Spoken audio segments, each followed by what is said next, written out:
అందరికి నమస్కారం అండి. 2024 సార్వత్రిక ఎన్నికలకు సంబంధించి ప్రక్రియ మొత్తం కూడా పూర్తయిపోయిన విషయం మనకు తెలిసిందే.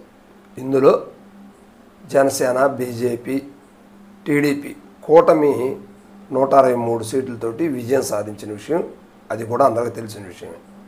అదేవిధంగా వైఎస్ఆర్సీపీ 2019లో 151 స్థానాలు సాధించినటువంటి వైఎస్ఆర్సీపీ ఈ సార్వత్రిక ఎన్నికలు అంటే 2024 ఎన్నికలకు వచ్చేసరికి కేవలం 11 సీట్లతో సరిపెట్టుకుంది. అంటే ప్రభుత్వం మీద ఉన్నటువంటి వ్యతిరేకత ఏమిటి అనేది ఆంధ్రప్రదేశ్ ప్రజలు ఒకసారి నిరూపించారు అనుకోవచ్చు. సో ఇందులో భాగంగా అయితే ప్రమాణ స్వీకారం ఈరోజు జరిగింది. అయితే ప్రమాణ స్వీకారానికి ఓట్ల లెక్కింపు కౌంటింగ్కి మధ్యలో ఒక వారం రోజుల దాకా గ్యాప్ అయితే ఉంది. ఈ గ్యాప్లోనే అధికారంలోకి టీడీపీ వచ్చిందనే నెపంతో టీడీపీ కూటమి అభ్యర్థులు, కూటమి ప్రజలు, కూటమి ఓటర్లు, కూటమికి సంబంధించినటువంటి కార్యకర్తలు ఎవరైతే ఉన్నారో వాళ్ళు ఆంధ్రప్రదేశ్లో ఈ పార్టీకే అల్లర్లు సృష్టిస్తున్నటువంటి పరిస్థితులు మనం సోషల్ మీడియా వేదికగా చూస్తూ ఉన్నాం.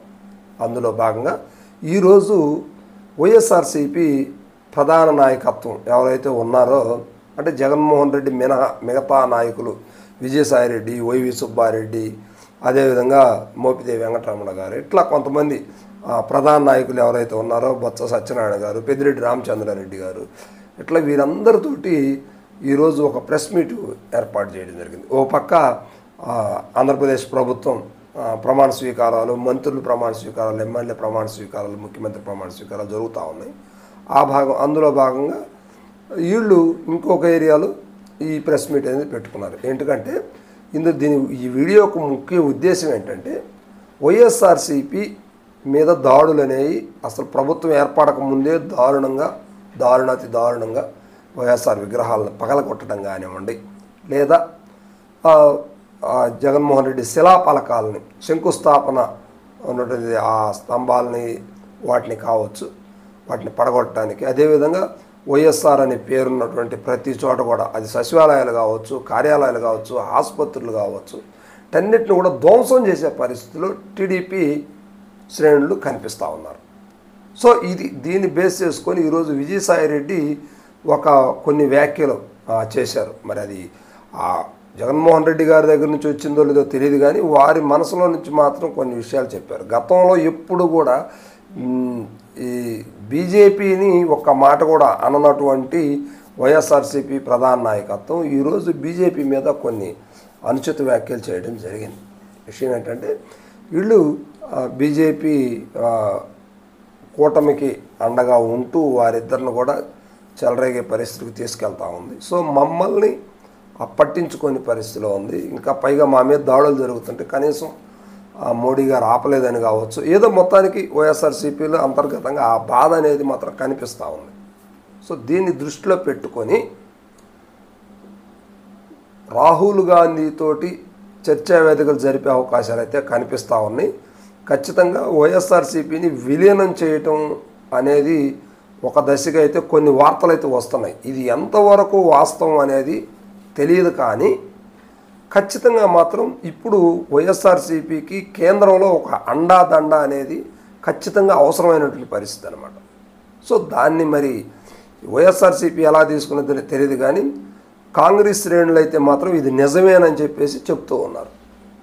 ఏంటంటే రాహుల్ గాంధీని కలిసే యోచనలో ఉన్నట్టు ఇప్పుడు అదే కానీ ముందుగానే కూటమితో కాకుండా ఇండిపెండెంట్గా కాకుండా ఈ వైఎస్ఆర్సీపీని కాంగ్రెస్ పార్టీతో విలీనం కానీ లేకపోతే పొత్తు కానీ పెట్టుకొని మొన్న ఎన్నికలకు కానీ పోటీ చేస్తే ఖచ్చితంగా రాహుల్ గాంధీ ప్రధాని అయ్యేవాడు.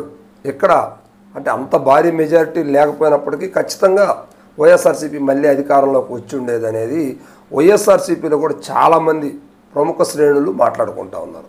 అదేవిధంగా కాంగ్రెస్లో ఉన్నటువంటి కాంగ్రెస్ అధినాయకత్వం దగ్గర అంటే రాహుల్ గాంధీ కాకుండా మిగతా వారు ఈ విషయం గురించి చర్చిస్తున్నట్లు సమాచారం.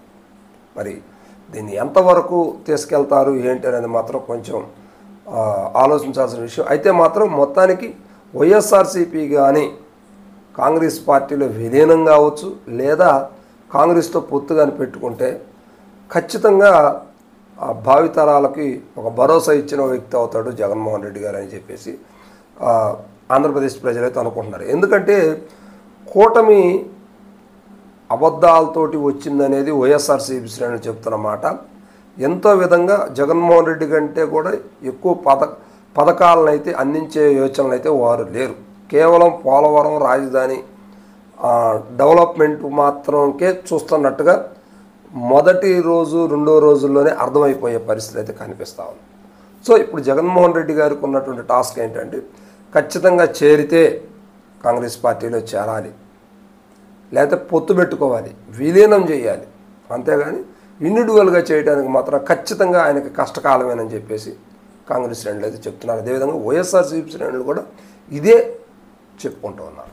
సో ఇది ఏం జరుగుతుంది అనేది మాత్రం కొంచెం వెయిట్ చేయాల్సిన పరిస్థితి అయితే ఉంది. ఎందుకంటే వైఎస్ఆర్సీపీకి ఉన్నటువంటి ఏపీలో, ఆంధ్రప్రదేశ్లో ఏ ఓట్ బ్యాంక్ అయితే ఉందో ఇదంతా కూడా 80% ఓట్ బ్యాంకు కాంగ్రెస్ నుంచే వచ్చినటువంటి ఓట్ బ్యాంక్, అంతేగాని బయట నుంచి ఏమి వచ్చిన ఓట్ బ్యాంక్ అయితే కాదు.